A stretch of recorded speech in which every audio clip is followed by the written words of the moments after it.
बच्चों, how are you? बच्चों, हमने प्रतिभा के सभी चैप्टर्स को अच्छे से रिवाइज किया है। आज हम व्याकरण के जो चैप्टर्स आ रहे हैं उनसे संबंधित कुछ परिभाषाएं मैंने लिखी हैं। हम उन परिभाषाओं को रिवाइज करेंगे और व्याकरण से संबंधित क्या क्या आपसे पूछा जाएगा, किस तरह का क्वेश्चन पेपर होगा, राइटिंग पोर्शन क्या होगा, इन सभी के बारे में हम डिस्कस करेंगे। ठीक है। ग्रामर में आपके बुक से आ रहे हैं 6 चैप्टर आ रहे हैं। भाषा और व्याकरण, वर्ण विचार, शब्द विचार, वाक्य, संज्ञा और सर्वनाम। और इसके अतिरिक्त अपठित गद्यांश, है ना, निबंध, पत्र, ये सब आपको राइटिंग पोर्शन में आएगा ही।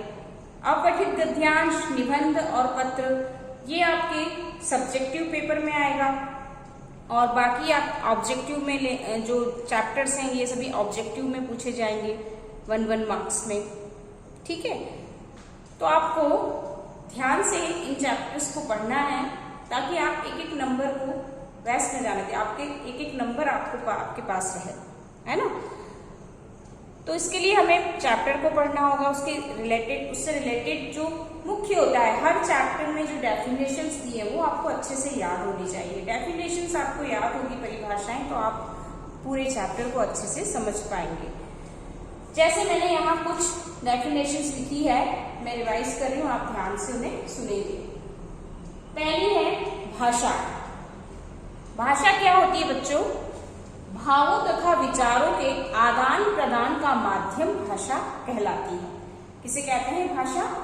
भाव, है ना, भावों तथा विचारों के आदान, एक अपनी बात दूसरे तक पहुंचाना और दूसरों की बात को समझना, यही भाषा होती है। ठीक है। तो भावों तथा विचारों के आदान प्रदान का माध्यम भाषा कहलाता है। ठीक है। ये भाषा की परिभाषा सबको याद होनी चाहिए। लिपि, भाषा के लिखने के ढंग या विधि को लिपि कहते हैं। लिखने का ढंग, जैसे हिंदी की लिपि देवनागरी है, उर्दू की लिपि फारसी है ना, ये सब हमने पढ़ा है लेसन में, है ना। अंग्रेजी की लिपि रोमन है, पंजाबी फारसी लिपि है। तो ये अलग अलग भाषाओं की अलग अलग लिपि होती है। तो लिपि की परिभाषा है भाषा के लिखने के ढंग या विधि को लिपि कहते हैं। ठीक है। इसके बाद व्याकरण। व्याकरण किसे कहते हैं? व्याकरण हमें भाषा के शुद्ध रूप का ज्ञान कराता है ना। व्याकरण से ही हम भाषा के शुद्ध रूप को जान पाते हैं कि शुद्ध रूप क्या है भाषा का। तो व्याकरण की परिभाषा क्या होगी? भाषा के शुद्ध रूप की जानकारी देने वाला शास्त्र ही व्याकरण कहलाता है। यह इसकी परिभाषा है कि हमें भाषा के शुद्ध रूप की जानकारी किससे प्राप्त होती है? व्याकरण से प्राप्त होती है। यह इसकी परिभाषा होगी। इसके बाद आता है और भी आपको भाषा और व्याकरण में जो ध्यान रखने योग्य बातें हैं, मुख्य रूप से मुख्य बिंदु वो ध्यान रखिए आप कि सभ्यता के साथ भाषा की उत्पत्ति हुई। भाषा के माध्यम से हम अपने भावों को बोलकर या लिखकर प्रकट करते हैं। भाषा के 2 रूप होते हैं ना, मौखिक और लिखित रूप, जिसमें लिखकर भाषा का हमारा भाव प्रकट किया जाता है और बोलकर मौखिक भाषा। ठीक है ना। तो भाषा के 2 रूप होते हैं, मौखिक और लिखित भाषा। भारत में अनेक प्रकार की भाषाएं बोली जाती हैं। प्रत्येक देश की अपनी एक भाषा होती है। प्रत्येक भाषा की अपनी एक लिपि होती है। और 14 सितंबर 1949 को हिंदी भारत की राजभाषा बनी। और भाषा के शुद्ध रूप की जानकारी, जैसा मैंने बताया, व्याकरण से प्राप्त होती है। तो हम चैप्टर और उससे रिलेटेड परिभाषाएं और उससे महत्वपूर्ण जो उसके पॉइंट्स है वो हम पढ़ते जाएंगे। इसके बाद आता है वर्ण। वर्ण क्या होते हैं बच्चों? वर्ण ध्वनि होते हैं ना। ध्वनि ही वर्ण होते हैं। ध्वनि के संकेत चिन्ह वर्ण होते हैं। तो भाषा की सबसे छोटी इकाई जिसके टुकड़े नहीं किए जा सकते वर्ण कहलाती है। क्या परिभाषा होती है? भाषा की सबसे छोटी इकाई जिसके टुकड़े नहीं किए किए जा सकते वह वर्ण कहलाती है। क ख ग अ आ ये सब वर्ण होते हैं ना, हमने पढ़े। और वर्णों के समूह को, क्रमबद्ध समूह को वर्णमाला कहते हैं। ये वर्ण जिसमें क्रमबद्ध सीरियल वाइज जिसमें जमे होते हैं उसे, उस समूह को वर्णमाला कहते हैं। ठीक है, तो ये वर्ण विचार वाले लेसन से मैंने लिया है। वर्ण भाषा की सबसे छोटी इकाई जिसके टुकड़े नहीं किए जा सकते, वर्ण रही है इसकी परिभाषा। वर्णमाला वर्णों के क्रमबद्ध समूह को वर्णमाला कहते हैं। अब इसकी मुख्य बातें हैं, ये तो हमने जाना कि भाषा की सबसे छोटी इकाई वर्ण होती है, वर्णों के समूह से वर्णमाला बनती है। हिंदी में कुल 11 स्वर होते हैं, जिसमें अ, ई, री, उ ये ह्रस्व स्वर होते हैं और आ, ई, उ, ए, ओ, औ दीर्घ स्वर होते हैं। 4 तो ह्रस्व स्वर और 7 दीर्घ स्वर होते हैं, है ना। हमने पढ़े हैं स्वर 3 प्रकार के होते हैं, ह्रस्व स्वर, दीर्घ स्वर और प्लुत स्वर। हिंदी में 33 व्यंजन होते हैं। कितने व्यंजन होते हैं? 33 व्यंजन। ण, ढ, अम, अह ये अन्य व्यंजन माने गए हैं। आ, ज, ज, फ ये आगत ध्वनियां, आई हुई ध्वनियां मानी गई है। 2 अलग अलग व्यंजनों के मेल से संयुक्त व्यंजन बनते हैं। संयुक्त व्यंजन हम जानते हैं 4 प्रकार के होते हैं, क्ष, त्र, श्र और ज्ञ, है ना। ये 4 संयुक्त व्यंजन हिंदी में होते हैं। वर्णों को अलग अलग करना वर्ण विच्छेद कहलाता है। वर्णों को जब अलग अलग किया जाता है तो उसे वर्ण विच्छेद कहते हैं। ठीक है, तो ये वर्ण विचार से संबंधित मुख्य बातें मैंने बताई, मुख्य पॉइंट्स और इनकी परिभाषा वर्ण की और वर्णमाला की, ये आपको याद करनी है। इसके बाद आता है नेक्स्ट चैप्टर, आता है हमारा शब्द रचना। शब्द क्या होते हैं? हम अच्छी तरह से जानते हैं कि वर्ण से शब्द बनता है, शब्द से वाक्य बनता है। तो डेफिनेशन भी इसी प्रकार बनेगी। वर्णों के सार्थक समूह को शब्द कहते हैं। किसके समूह को? वर्णों के।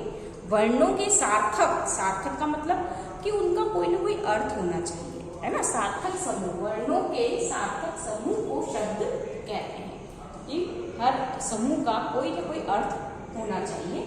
निरर्थक शब्द नहीं होता, शब्द का अर्थ होगा तभी वह शब्द कहलाएगा। तो सार्थक समूह को शब्द कहते हैं। ठीक है, शब्द रचना में हमने सही क्रम पढ़ा, वर्णों के सही क्रम को, सार्थक रूप को शब्द कहते हैं। शब्द 3 प्रकार, 3 आधारों पर शब्दों को बांटा गया है। उत्पत्ति के आधार पर, प्रयोग के आधार पर और बनावट के आधार पर, है ना। तो उत्पत्ति के आधार पर शब्द 4 प्रकार के होते हैं, तत्सम, तद्भव, देशी और विदेशी। ये कहाँ से उत्पत्ति यानी कहाँ से उत्पन्न होकर ये शब्द आए।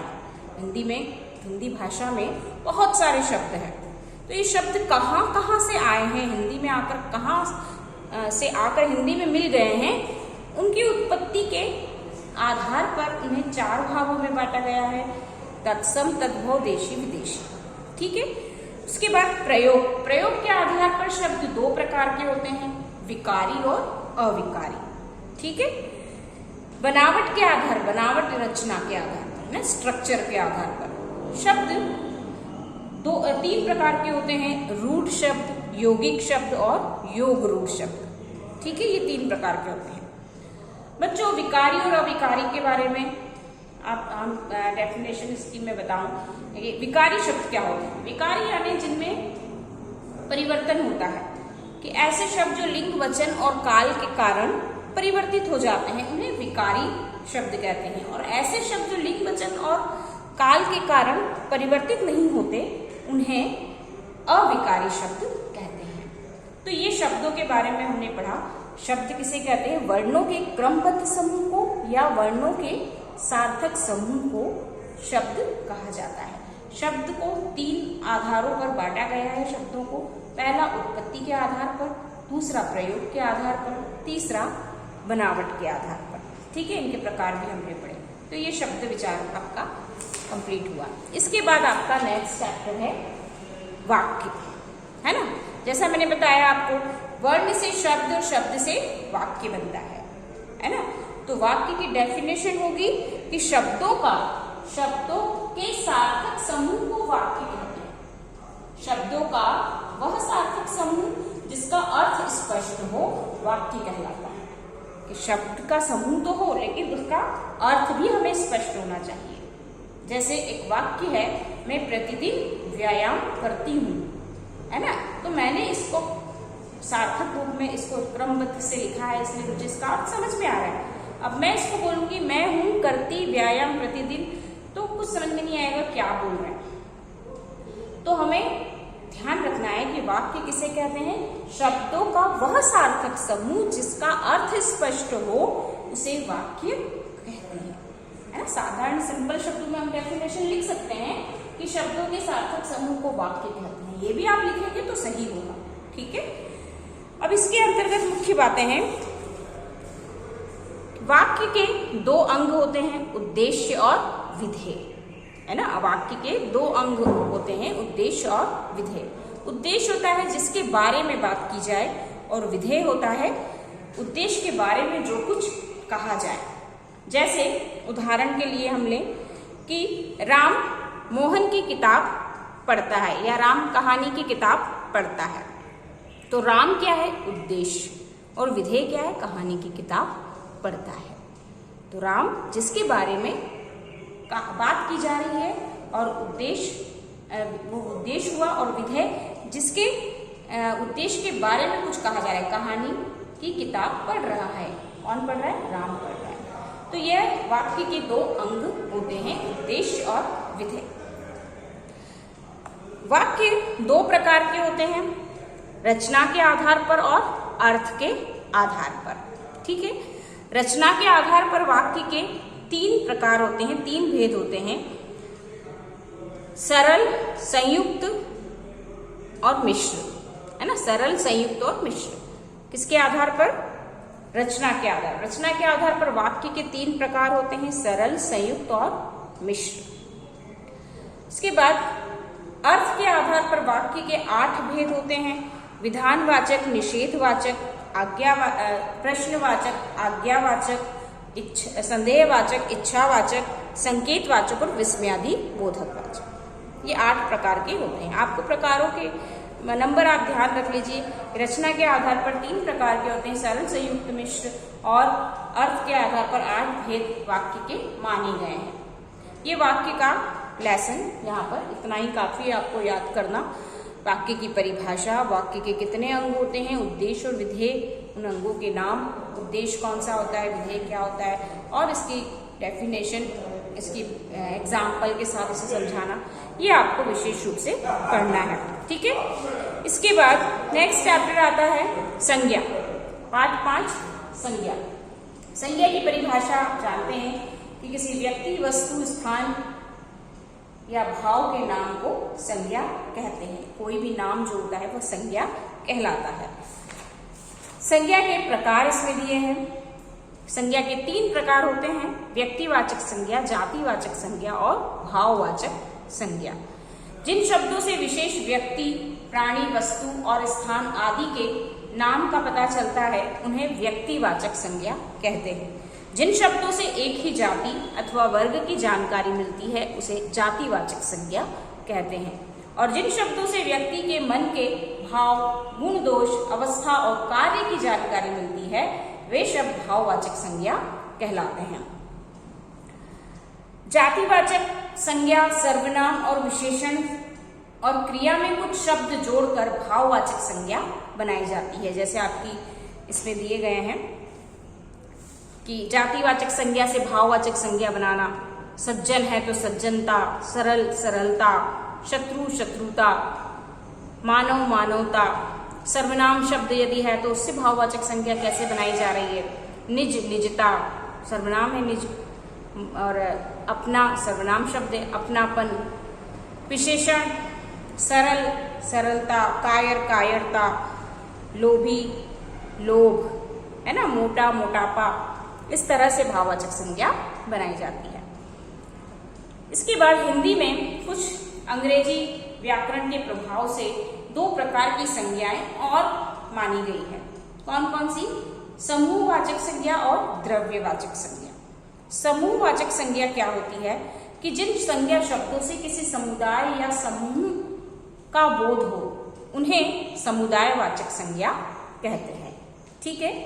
जैसे सड़क पर भीड़ लगी है, भीड़ है ना, जैसे सड़क पर भीड़ लगी है, तो भीड़ शब्द क्या है, समूह का बोध करा रहा है, तो ये समूहवाचक संज्ञा है।